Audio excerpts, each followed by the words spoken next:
Hi, everyone. This is Kristen Epper with Work Like a Girl. And as you can see, this is not the usual monthly email that I send out. I'm here today with Natalie Susi. Did not want to be tone deaf as to what is going on with the world regarding the pandemic and COVID-19. So speaking about careers and advancement seems a little, just not on point. Irrelevant even. So the reason Natalie is here with us, she is a UCSD professor who teaches the pursuit of happiness and a coach and consultant on the same topic and material. And I feel as though, I'm speaking for myself, I could use a little bit of learning about how to not cry every day in my living room. And I feel like we're all going through these mood swings. And I know something, maybe this is how we kind of kick off the conversation, that feels really true to me. A friend of mine posted on Instagram about how this pandemic is not breaking evenly, in the sense that there are people out there who have lost loved ones, who are sick themselves, who are fearful about, not being able to see the people they love the most ever again. And then there are other people who may have lost a job, so their financial security and stability is out the window. And then there are, a lot of us who are staying home. There's a lot of uncertainty, but life is still proceeding in a semi-normal manner. So I know, and I feel like that's true for me. I'm, knock on wood, very blessed. All my loved ones are safe at the moment, but I know that there's a lot of fear in the background as to where we're going, what this means, what this is going to look like. How long do I need to stay here? Can I ever go to the gym again? I mean, and then that sounds really superficial as it comes out of my mouth in a sense. Yeah. Mm-hmm. So I'm going to turn it over to you. So, hi, everybody. Thank you for having me. I'm happy to be here. I love Kristen. She's a beautiful human soul in my life, and I'm so happy to be with you right now. So I would just say the first thing to go with, from as far as the pursuit of happiness kind of content goes in this moment of time, this unprecedented, crazy moment of time where we're all, as you said, feeling the range of emotions that we're feeling, is that it's okay. So the mindset shift that I've been using with my clients, my students, is this sentence of, this is just a moment in time. Okay. So, right. This is just a moment in time. So this is a sentence that I say to myself all throughout the day, constantly, to everybody, to myself, to my parents, to my friends, to my family. And how it works is, it's a pattern interrupt. So when you're coming through with this belief stuff, right, we have our fear-based mind and version of our brain that's happening, that's going right now, because of all the things you said. There's uncertainty, which we don't like. We have our finances at risk, which we don't like. We have our health at risk, which we don't like. All of those things trigger all of our fear-based to the core emotions of our cave people, evolutionary biological selves, right? So when we get triggered that way, we react. The cortisol is pumping in our body, the adrenaline drug is running, and we're reacting from a place of fear. And it totally makes sense, right? Totally makes sense that we would all feel that way. And the unfortunate thing in this, and the fortunate thing, which I'll get to in a minute, is that we all feel this way at the exact same time. We're all feeling this way at the exact same time. Yeah, that's something to take in. I hadn't really verbalize that before, but there's comfort in that, and then there's the oh fuck in that too, right? Okay. Yeah. And so the oh fuck in that is like, this is where people are running to get toilet paper and guns and all this crazy stuff, because they're noticing that 7 billion people are all in collective fear right now, which is causing us all to act like cave people that have a tiger after us. Right. Totally makes sense, right? Totally makes sense. But there is another side of seeing this, right? So first mindset shift, and I'll talk about it more, is that this is just a moment in time. The second mindset shift that I've been telling people is this individual ditch moment, which I'll explain, versus a collective ditch moment. Okay. So I'll explain this more. So as individuals, okay, we all know, accept, and believe on some level that it is our darkest moments that bring us to our greater selves. Definitely believe that. Would you agree? Yeah. 100%. And even as we sit here now, you can probably, all of us listening can call up one moment that's happened where we're like, that really sucked in the moment. I really felt like a victim in that moment. It was awful. And not but, and I'm so grateful for that now. I would never relive it, but I'm a hero in that story now. I'm not a victim anymore. And if that thing didn't happen, then I wouldn't be here today, right? We all have those stories. That's why my business exists, right? Because if not, yeah, for the sexism, the whatever, like I wouldn't be empowered now to help other women overcome that. Yeah, that's a great point. Right? So I call these ditch moments. So individual ditch moments, dark, deep moments. We're in a ditch. We don't know how far down we are. We don't know how we're going to get out of it. And the process of life is to put a process in place to get out of them. And every time you get out of a ditch moment, you're higher on the personal development mountain.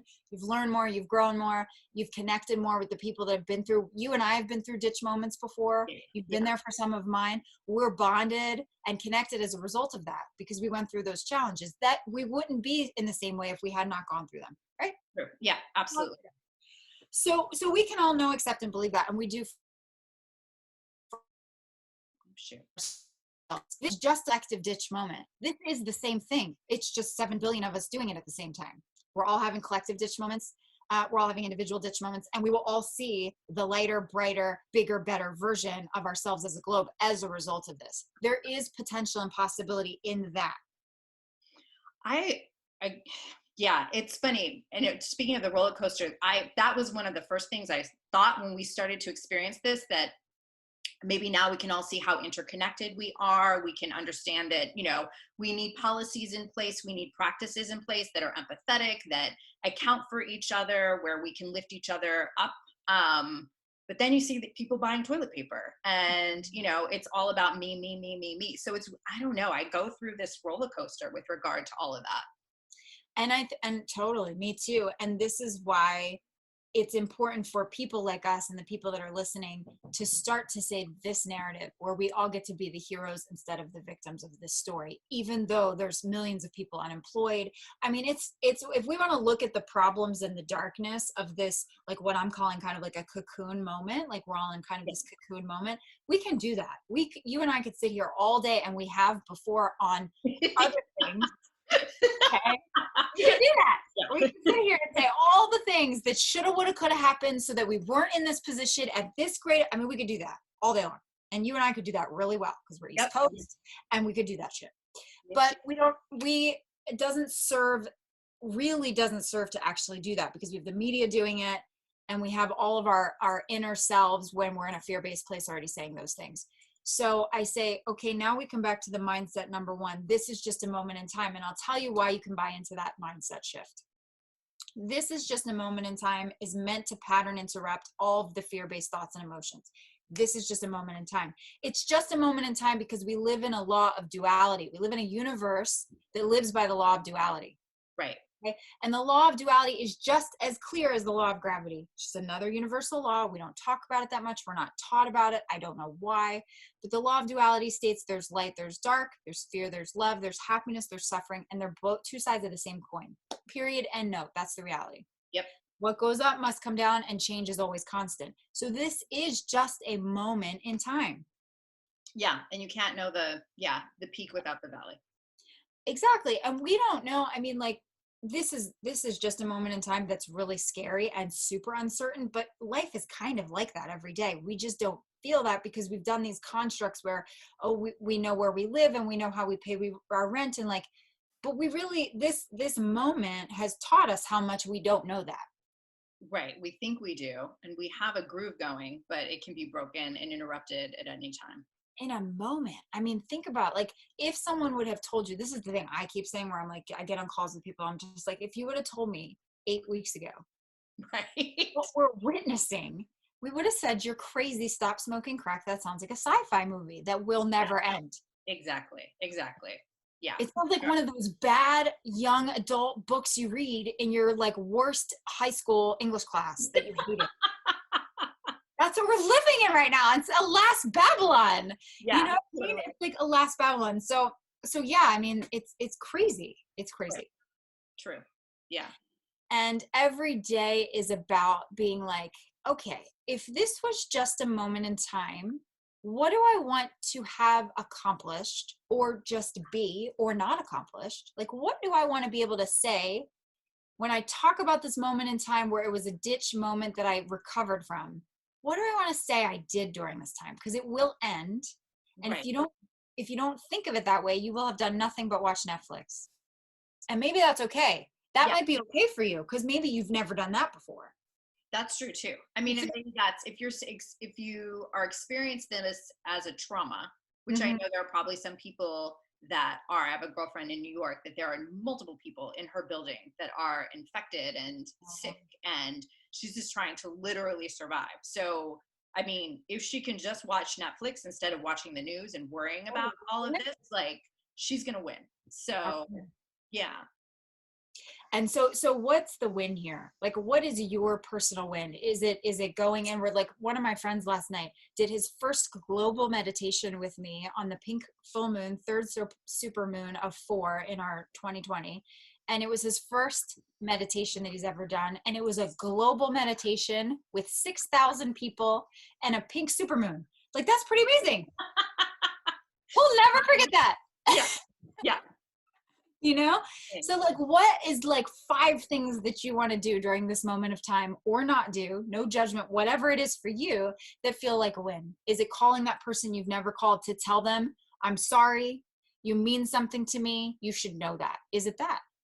Right. Is it like, what is the thing? Is it just sitting and meditating every day? Is it just sitting and journaling? Is it getting that website done? Like, what are the things? So that's what I keep doing. That's my third mindset shift. It's like, I know this is just a moment in time because I know that the law of duality is real, and I know that the only constant is change. So by the time this is done, what do I need to have? What makes me the hero in this story when I look back on it? Yeah, I like that. Yeah.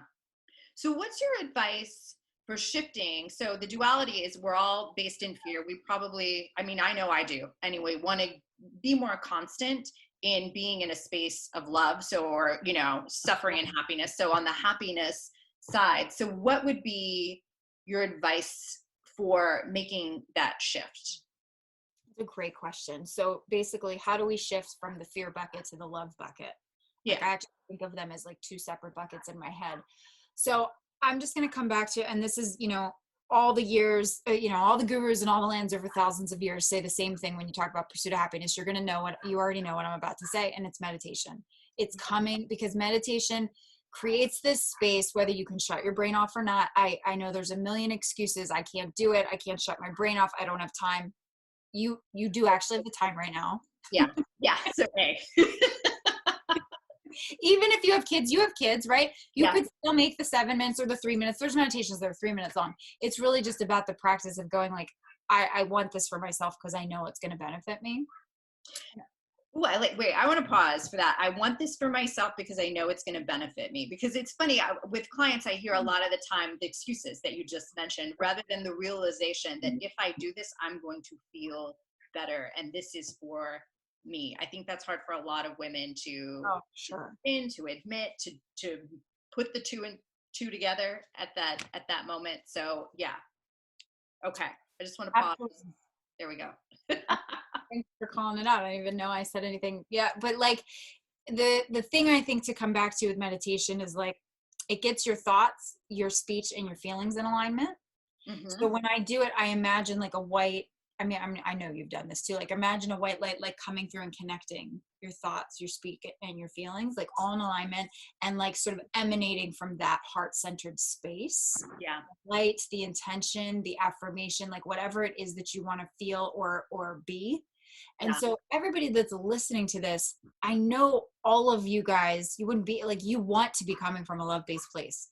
You want to be coming from a love-based place. You want to be you want to be proactively engaging with your loved ones, the people you're quarantined with, from that space, right? And it's very easy to get away from that. And it's very easy to make excuses. And I don't have children, and I even make excuses. Like, everybody does it, and we get it, and it's okay. There's no judgment around it.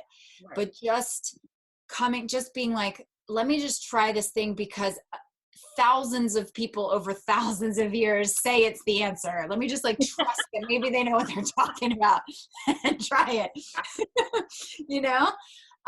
Because I've seen, even in my dad, like my dad is He's an incredible human, and he worries. Like, it's part of the thing that he and I both do. We worry, we have anxiety about things. I started, and this is a moment of anxiety, right? Like, this is a moment in time where that makes perfect sense to feel that way. He started doing a daily practice every day with a Deepak meditation. It's a guided meditation. You literally just push play and listen. You don't have to do anything. It's not asking you to breathe. It's not asking you to sit up straight. Like, all you gotta do is listen to it. Yeah. And he has moved through this time period in a really beautiful, graceful way. And I totally attribute it to that, because it's getting you in alignment. It's cleaning up your biofield, your aura, your bubble, your energetic bubble around you. It just gets it all like, you know? Yeah, 100%. And I know, so for me, because it depends on the day, but I've had moments of anxiety that have just been really profound. So it has been hard for me to sit still and to even, bring my heart rate down. So one of the things that I've adopted just recently is from Gabby Bernstein, and the how do I want to feel today, and writing and using that as my meditative practice and deciding. And some days it's like, not like crap is the answer that I come up with. And you have to go incrementally from where you are to here. You can't go boom, right? And it just has to build upon each moment has to build. You can in a, period of time, but it's not instantaneous. Yeah. And I think that, that's beautiful. I love that building piece. And I think the real thing to get here too, I think sometimes women need to understand this part too. Like, we need a reason that's maybe outside of ourselves to do the thing that's for ourselves sometimes, which is wacky, but we do. Like, so you will be a better communicator, a more conscious mom, wife. Like, you will be a better grounded human for all the things that you need to move through when you do that, because it's calming the nervous system down. So it's causing you to be in a love-based place where you can act instead of react. It really does that. Yeah. It really does do that. Yeah, and I find that I pause, that someone might, or even, in a work setting, somebody might send me an email, and I'm like, I hate you. And I really, it's, it's I want to be equally condescending as you just were to me. And I'm like, you know what? Don't do that. Don't do that right now. And being able to take the time that you need to get back to just not taking it personally. 10 minutes can save you hours. Like, I mean, think about it. When you react from a place of fear and frustration and confusion, and then you got to clean up after that. Yeah. Right? I always think of, like, what is this text that I really want to fucking send right now? What's the cleanup from sending from a place of fear and frustration? Because that is going to be more of a pain in the ass than just waiting. But that comes with not even just clarity, with a security of yourself. And you're like, I know I live from love and I come from good intentions. So if someone's being an asshole, it's about them and not me. And that's a whole nother discussion, right? Like, yeah, 100%. Yeah. So you can come from a place of love, the more secure you are, and you can get more secure the more grounded you get. You can get more grounded when you meditate. So it's just has this huge domino effect that fixes like a lot of stuff. Yeah, I like that. That's really good. Does that make sense? Yeah, absolutely. What are some of your personal practices during this time? What have you done to stay sane? And, it's something that I don't talk a lot about with regard to career, but to stay spiritual and to stay connected. Because I think, if you know yourself and you're connected to your source in whatever sense you feel that or see that or are that, I mean, you show up in the world differently. But I know for me, it's been really hard this, time period, because my routine is off, and that alone can do it. Oh, totally. It's been hard for me too. I don't sleep very well. So I haven't slept in like a lot of nights, and I don't know why. I'll blame it on the moon, because we had a big super moon, but I don't think that's really what it is. So I want to really acknowledge that, like, I like to be open and vulnerable, that I teach what I need to learn. And I think the thing that has helped keep me sane in this is having these conversations all the time, over and over again. So I think of life sort of in my daily life, but really right now is I'm on a tightrope. And a tightrope, it's all about staying steady, looking ahead, being in the present moment, and going one step at a time. So that's how I see life every day. And we wobble when our fear-based, like, I kind of think of it as like our fear-based things are like pulling on the rope, right? And trying to get us unsteady. So I actually imagine like those things from The Little Mermaid. I don't know how to explain them. They were like, I know Ursula's like little creatures that, creatures. I actually think of those creatures when I'm on my tightrope in my visual, and I'm like, I am not listening to those fuckers. They're just like, I don't need to. So just stay steady, stay stable, and put one foot in front of the other. And that's what I'm doing every day. I'm on the tightrope, and I'm just trying to stay steady and stable and put one foot in front of the other every day, and not listen to those creatures. Yeah, that's awesome. I love that. Cool. Very good. Okay. Thanks, Natalie. Any other sage words or anything else that kind of thoughts to leave us with? I think this is just a moment in time, or find your sentence that causes you, like when I say that sentence, it makes my nervous system slow down. It gives me a pause and a deep breath. So just find your sentence, find your affirming sentence. It could be, I am safe, happy, healthy, and strong. I am protected by a divine light. I am okay. My family's okay. Like whatever it is for you, just find it as a pattern interrupt and start retraining your brain with that line instead of the whoosh, whoosh, like those crazy lines that are coming through. Just find your pattern interrupt. I think that's a really important point. And as you're speaking, I realized that whoosh, whoosh, whoosh, whoosh, that a lot of us do that with being able to be outside the house and being, doing this and going here and blah, blah, blah, blah, blah, being busy. And now we had to fill that with something. And a lot of times it's just negative affirmations or what the media, we're repeating what the media is saying, or something that is just equally as harmful. So, and just, barrier yourself too. Like just be calm and be steady for the people that need you, but just filter quickly, right? Because you have a lot of fear-based people that are giving you a lot of content that's their stuff. Yeah. And so you gotta barrier that. You gotta shield from that. Because there's so many people that are dealing with so much right now, and you just got to live from love and send them love and grace and shield yourself because it's a lot. Everybody's dealing with their stuff. Dance space, in the words of Patrick Swayze. That's right. Dance space, your dance space. Yeah. Oh, that movie was so brilliant for so many reasons. He's done a lot, and a lot recently too. So cool. All right. And Natalie, if anybody wants to learn more about you, your work, etc. Yeah, totally. Perfect. You can find me on Instagram. I have a spiritual story that runs 24/7 with spiritual quotes and things that can send some positivity. It's at Natalie Susi.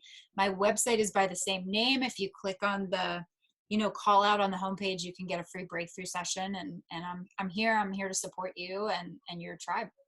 Awesome. Thanks for being here. I really appreciate it. Of course. And everybody stay safe, stay well, stay sane.